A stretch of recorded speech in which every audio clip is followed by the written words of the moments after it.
تحفہ یہ مسلمان کو، تحفہ یہ مسلمان کو، رمضان مبارک ہو اللہ کا تمہیں یہ ایک تحفہ یہ مسلمان کو، رمضان مبارک ہو تحفہ یہ مسلمان کو، لے کر یہ آ گیا ہے بے شمار برکتیں، دن رات برستی ہے اللہ کی رحمتیں، اللہ کا تمہیں یہ ایک مہمان مبارک ہو تحفہ یہ مسلمان کو۔ جو آدمی بے شرم اور بے حیا ہے وہ روزہ نہیں رکھتا۔ جانتے ہیں کیا کہتا ہے؟ اللہ کو بھوکا مار کر کے کیا ملتا؟ روزہ تو وہ رکھے جس کے گھر میں دانا نہیں ہے۔ یہ آدمی بے شرم ہے، اس کا ایمان چلا گیا۔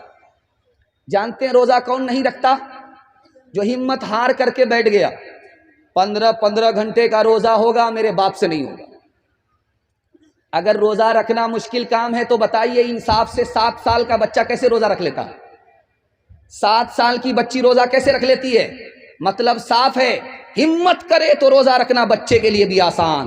بچے کا باپ ہمت ہار گیا اس لیے روزہ رکھنا مشکل ہے۔ اور ایک آدمی بڑا ہوشیار ہوتا ہے، جب شعبان کا مہینہ ختم ہونے والا ہوتا ایک پوٹری دوائی لے کر کے بیٹھ جاتا ہے۔ ادھر سے سمجھی آئے کیا کیجئے گا، میں تو بیمار ہوں، روزہ رکھنا چاہتا تھا لیکن شوگر ہے، پریشر ہے، یہ ہے وہ ہے، سارا دھوکہ دنیا سے چلے گا، اللہ کو کوئی دھوکہ دے نہیں سکتا۔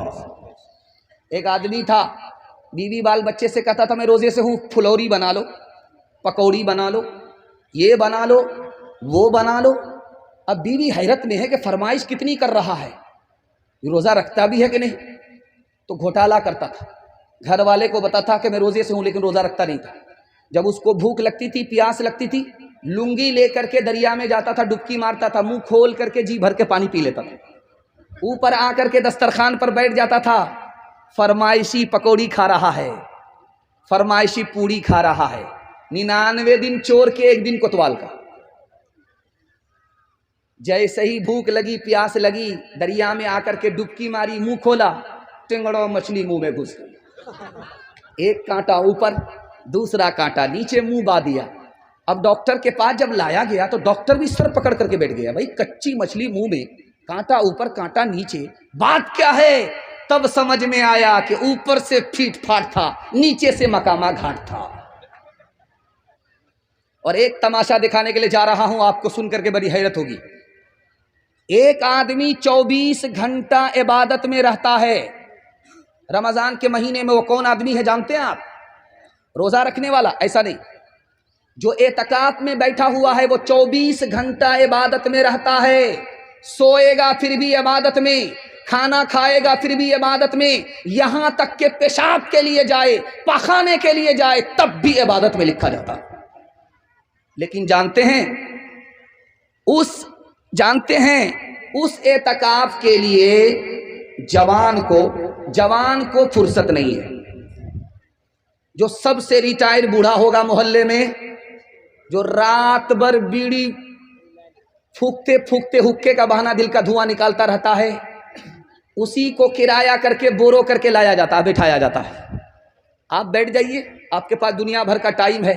وہ بوڑھا جو اپنا بوجھ نہیں اٹھا سکتا، وہ پورے محلے کا بوجھ اٹھانے کے لیے کھڑا ہوا ہے۔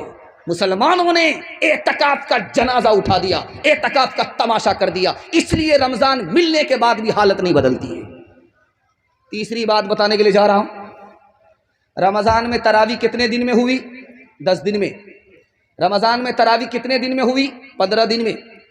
تراویح ختم ہو گئی، لوگوں نے تراویح ختم کو کیا سمجھا کہ تراویح اب ختم، تراویح سے چھٹی۔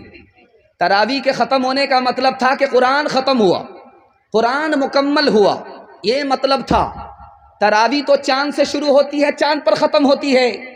اب 15 دن میں تراویح ختم، قرآن ختم ہوا تراویح ختم سمجھ لیا، 10 دن میں قرآن ختم ہوا ختم تراویح سمجھ لیا، اب لیلۃ القدر آ رہی ہے 20 کے بعد، اب مسجد میں کوئی نظر ہی نہیں آ رہا ہے، 83 سال کی رات آئی اور چلی گئی، یہ سوتا ہی رہ گیا، دھوبی کا گدھا، نہ گھر کا رہا نہ گھاٹ کا رہا۔ آخری بات بتانے کے لیے جا رہا ہوں، جب تراویح کے لیے حافظ کا انتخاب ہوتا ہے تو کمیٹی کے لوگ بیٹھتے ہیں، بیٹھ کر کے کہتے ہیں یار ایسا حافظ لاؤ جو سپر فاسٹ ہو، راجدھانی ہو، شتابدی ہو، سیدھے ایک دن میں بہار سے دلی پہنچا دے، کٹیہار سے دلی پہنچا دے۔ تو جیسی روح ویسا فرشتہ، ایک حافظ آ گیا، حافظ تھا نہیں اندر سے، وہ بولا کہ آنکھ بند کر کے آپ کو دلی پہنچا دیں گے ایک دن میں، اس بار ہم کو موقع دے دیجیے۔ تو لوگوں نے کہا یار نہیں، بہت بھاری تراویح ہو جائے گی، 3 دن میں ختم کر دو۔ پہلا دن آیا 10 پارے ہو گئے، دوسرا دن آیا 20 پارے ہو گئے، تیسرا دن جب آیا تو کیا کہتا ہے، مبارک ہو مبارک ہو مبارک ہو، مٹھائی بانٹو، ختم ہو گئی۔ اب اس میں ایک آدمی تھا، اس کو شک ہوا سورہ یاسین تو پڑھی نہیں ہے، صرف یعلمون تعلمون کر کے سیدھا دلی پہنچایا ہے۔ تو وہ آدمی کھڑا ہوا کہ حافظ صاحب ضرور دال میں کالا ہے، ضرور گھوٹالا ہے، میں پیچھے رہا سورہ یاسین تو آئی نہیں۔ اب یہ چور سمجھ گیا کہ میری چوری پکڑی جا رہی ہے، اس نے سوچا کہ نکلنے کا راستہ کیا ہوگا، یہ منطق سے کیسے نکلتا ہے دکھانے کے لیے جا رہا ہوں۔ کہتا آپ بالکل صحیح کہہ رہے ہیں، میں نے جان بوجھ کر کے سورہ یاسین چھوڑ دیا تھا، یہ مردہ پر پڑھی جاتی ہے، زندہ پر نہیں پڑھی جاتی ہے، اگر میں پڑھ دیتا تو پیچھے آپ لوگ زندہ نہیں رہتے، سب مر جاتے۔